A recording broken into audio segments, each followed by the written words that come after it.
Prédication, les 4 dimensions de la lumière. Bonjour, bonjour bien-aimés. Aujourd'hui, je viens vous parler d'un nouveau thème intitulé les 4 dimensions de la lumière. Je dis bien les 4 dimensions de la lumière.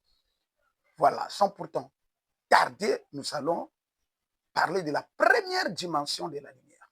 La première dimension de la lumière. Lisons dans Matthieu chapitre 2, de 1 au 2e verset. Matthieu chapitre 2, du 1er au 2e verset. Lisons ensemble. Jésus étant né à Bethléem, en Judée, au temps du roi Hérode, voici des mages d'Orient arrivèrent à Jérusalem et dirent, où est le roi des Juifs qui vient de naître? Car nous avons vu son étoile en Orient et nous sommes venus pour l'adorer. Voilà la première étoile que j'appelle une étoile naturelle. Cette étoile est naturelle. La première étoile. Là, je parle de la première dimension de la lumière. De la première dimension de la lumière. Et si je parle de l'étoile naturelle, la première dimension, c'est une étoile naturelle. C'est-à-dire, dès la naissance, tu as une étoile sur toi que Dieu avait donnée. C'est l'étoile-là qui conserve, qui garde ta destinée. Alors, vous voyez vous-même que quand le Seigneur est né, déjà, à Bethléem, qui était une ville négligée, mais le Seigneur est né avec la plus belle étoile, l'étoile la plus brillante. Regardez les mages qui étaient très loin en Orient. En Orient, ils venaient d'où? Vers l'Iran. Voilà. Les mages avaient vu l'étoile. Parce que les mages, c'était vraiment des gens hautement spirituels. Donc, c'était des astrologues. Ils avaient déjà remarqué que du côté de Bethléem, il y avait une étoile qui brillait plus que toutes les étoiles. Alors, qu'est-ce qu'il faut faire? Il faut aller chercher. Il suivait la direction. Il marchait jusqu'à Jérusalem. C'est là qu'ils vont rencontrer Hérode pour lui poser la question de savoir où est cette étoile dans ton pays-là qui brille depuis chez nous. Et voilà, qu'est-ce que Hérode dit? Hérode dit, vraiment, moi, je ne connais pas. Au contraire, si vous le voyez, si vous trouvez l'étoile, venez me signaler pour que moi aussi, j'aille l'adorer. Or que c'était pour les tuer. Raison pour laquelle Hérode a tué des milliers de bébés pendant la naissance de notre Seigneur. Parce que quand les mages sont repartis chez eux, ils ne sont pas passés par Jérusalem pour signaler le roi Hérode. Regardez, ce sont des conditions de combat. Nous sommes dans le combat. Donc ton combat a commencé dès la naissance parce que tu es une étoile. Tu brilles tellement. C'est pour cela que vous voyez que quand dans la famille, un enfant est né, cet enfant-là est combattu. Il peut être une étoile. Donc, vous êtes une étoile. La raison pour laquelle on ne vous aime pas dans la famille. Tout ce que tu dis est mauvais. Tout ce que tu fais est mauvais. Parce que tu brilles plus que les étoiles. Ton étoile étouffe. Tu as une lumière, une grande lumière en toi. Mais comme tu ne le sais pas, toi, tu crois que parce que je suis mauvais, pourquoi on ne m'aime pas? On ne peut pas t'aimer, tu es dans le combat. Le combat est permanent parce que tu es une étoile. Tu étouffes, ta lumière étouffe les leurs. Ta lumière étouffe. C'est pourquoi tu vas être combattu. Tu es une étoile. Regardez quand Joseph naît. Regardez la naissance de Moïse. Moïse est né pendant que tous les bébés israélites devaient être tués, devaient être assassinés. Mais regardez comment son étoile contourne le match pour qu'il soit gardé par les sœurs même de son ennemi, par les sœurs de Pharaon. Les bébés gardés dans l'eau, dans un panier, voilà les sœurs de Pharaon en train de se laver dans la même lumière, dans la même rivière, vont recevoir les paniers contenant le bébé dedans, et le bébé était Moïse. Voilà, ils vont conserver le bébé et l'amener dans la maison du roi, parce que ces sœurs-là habitaient dans la tour royale. Donc Moïse avait trouvé grâce à cause de son étoile, raison pour laquelle Moïse a grandi dans la maison du roi. du roi. Donc, ton étoile ne peut pas être étouffée par tes ennemis, malgré le combat, malgré les persécutions. Ton étoile brillera toujours. Regarde encore, je t'emmène encore dans la maison de Jacob. Regarde l'histoire de Joseph. Joseph combattu d'abord par ses frères, comme la Bible déclare, que nos premiers ennemis, ce sont les membres de notre famille. Donc nos frères et sœurs, ne t'étonne pas. Toi qui as toujours été déçu, prends ton courage et prie sans cesse, conserve ton étoile.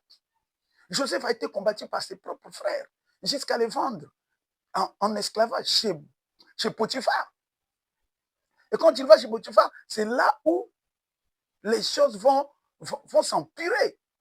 Il va aller en prison. Après la prison, il sort, Premier ministre. Malgré qu'il était en prison, son étoile brillait toujours. Sa lumière brillait toujours. Donc la prison ne pouvait jamais étouffer l'étoile de Joseph. Les injures, les calomnies ne pouvaient jamais étouffer ton étoile, ne peuvent jamais étouffer ton étoile. Parce que tu es un enfant de Dieu. Cette étoile t'a été remise par Jésus-Christ le Seigneur lui-même. Parce que la plus grande étoile, c'est lui-même. Et nous sommes des petites étoiles. Pendant qu'il brille très fort, nous aussi, nous allons briller. Mais il domine parce qu'il est l'étoile des étoiles. La plus grosse étoile. L'étoile la plus puissante, c'est Jésus-Christ. Et toi aussi, tu es une étoile. Parce qu'il dit que nous sommes la lumière du monde. On ne met jamais une lampe sur la table. Donc toi, là où tu es là, tes combats sont permanents parce que tu es une étoile brillante. Vous savez vous-même qu'entre les ténèbres et la lumière, il n'y a pas de mariage. C'est là où tu es combattu. Alors toi, attache-toi, Seigneur Jésus. C'est ta force. Attache-toi dans la prière. Prie sans cesse, comme le livre de Thessaloniciens dit. Prie sans cesse. Ce n'est pas pour rien, parce que c'est pour conserver nos étoiles. Les femmes ont leurs étoiles. Où? Entre les deux jambes, dans leur appareil génital. C'est pourquoi une femme ne doit pas se prostituer. Parce que quand tu te prostitues, il y a des hommes qui viendront avec 100 000 francs, avec 200 000 francs, avec 1 million, pour faire passer des relations sexuelles avec toi. Ce n'est pas pour le plaisir. C'est toi qui es aveuglé. Ils ont la capacité de voler ton étoile. Regardez un papa qui passe à bord d'une voiture, mais quand il les regarde, il peut regarder des milliers de filles, des milliers de sœurs. Il passe, mais quand il arrive là où il y a une fille qui a une étoile qui brille, il met toute son économie en jeu pour convaincre cette fille. Ce n'est pas pour le plaisir. La mène à l'hôtel, pourquoi? Pour voler tout simplement son étoile. Il y a des gens qui sont là seulement à voler les étoiles des gens. Et les hommes aujourd'hui, les PD, ne savent pas que les hommes ne viennent pas, les patrons là, ne viennent pas pour les plaisirs sexuels, pour les plaisirs anal, mais ils viennent pour voler les étoiles de ces garçons-là. C'est là où les gens font la pédophilie, les hommes mystiques là. Ils volent les étoiles parce que l'étoile de l'homme, c'est derrière, c'est à la nuque. C'est là, dans ce triangle-là, dans ce paramètre-là, où il y a notre étoile. Toi qui es 2 fois 2, sache que tu es devenu vide. Tu es devenu vide. Tu n'as plus de valeur parce que ton étoile a été déjà volée. Donc tu es devenu vraiment comme un papier. Tu n'as plus de la valeur. Ton étoile a été volée. Parce que l'homme ne peut pas donner son derrière à un homme égal. Voilà. Donc l'étoile a été volée. Tu seras toujours combattu parce que ton étoile a été volée. Qui peut encore t'aimer? Qui peut encore t'aimer? Tu es haï. D'ailleurs, dans d'autres pays, on les tue, on les lapide. Parce qu'ils n'ont plus de valeur, parce que leurs étoiles ont été volées. Préserve, conserve ton étoile. Toi qui crois que la prostitution est un métier, ma sœur, tu n'as plus de valeur parce que ton étoile a été arrachée par un bon couillon, par un bon malin. Toi qui fais 2 fois 2, quel que soit le pays, ou en France, aux États-Unis, tu es déjà nul. Ton étoile a été volée. Rien ne peut plus marcher. Vous avez déjà vu un PD avoir de la valeur. Quelle est cette valeur? Il y a même des présidents qui sont pédés. Vous voyez, depuis la naissance du monde, est-ce qu'on a déjà giflé un président? Si aujourd'hui ce président-là est giflé, c'est parce qu'il est un pédé, il est homosexuel, il n'a plus d'étoile, malgré qu'il a le pouvoir. Parce que toute autorité vient de Dieu. Si réellement toute autorité vient de Dieu, un homme, un civil, ne peut pas arriver au niveau de gifler un président. Donc sachez que ce président-là, son étoile a été volée. Il ne pèse plus. Sa parole n'a plus d'autorité, n'a plus de pouvoir, malgré qu'il est président. Mais son étoile a été volée. Voilà. C'est grave de regarder les gens qui se promènent sans savoir la valeur de leurs étoiles. Les gens qui ont perdu la lumière naturelle. Mais cette étoile est naturelle.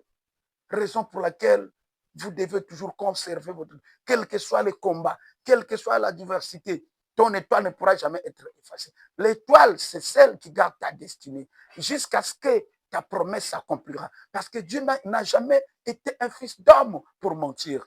Dieu dit toujours la vérité et il finit toujours par accomplir sa promesse. Tu ne peux pas venir accompagner quelqu'un sur terre. Tu ne peux pas venir accompagner quelqu'une. Mais toi-même, tu souffres parce que tu as perdu ton étoile. Voilà pourquoi ta destinée, ta promesse ne peut plus s'accomplir parce que ton étoile a été volée. Tu as donné les derrière. Tu donnes ton appareil génital à n'importe qui. Tu montres ton corps à n'importe qui. Voilà pourquoi aujourd'hui, tu es dans des problèmes. Donc, voilà, c'était la première dimension de la lumière. La première dimension de la lumière. Et cette lumière qui est naturelle. Parce que chacun de nous naît avec une étoile. Vous voyez les mages qui étaient loin, les magiciens qui étaient loin, les astrologues qui étaient à l'Orient. Dès que le Seigneur Jésus-Christ est né, voilà, son étoile brille. Plus que toutes les étoiles. Raison pour laquelle son étoile a été remarquée. Là où tu es, tu dois être une étoile. Celui qui a une belle étoile, celui qui conserve une étoile, c'est une personne source de lumière, source de bénédiction pour les autres. Mais quand ton étoile est floue et ténèbres, partout tu seras haï et tu n'auras pas d'évolution. Tout ce que tu entreprendras ne marchera pas parce que ton étoile a été brouillée. Pendant le délestage, vous savez, quand il y a délestage, tout est noir. Donc ta vie devient noire parce que quelque part, tu avais perdu ton étoile. Prie, récupère ton étoile.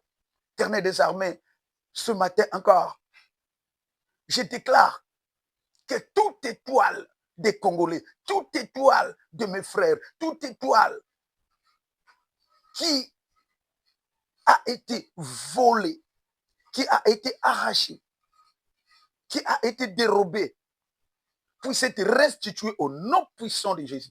Toi qui me regardes, si tu dis Amen, ton étoile sera restituée. Et voilà, voilà ta réussite.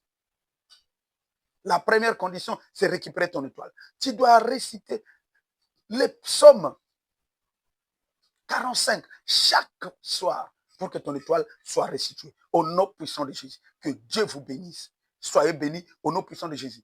Alors, ça c'était la première partie, la première séquence de ce thème, les 4 dimensions de la lumière. Maintenant, nous allons passer à la deuxième dimension.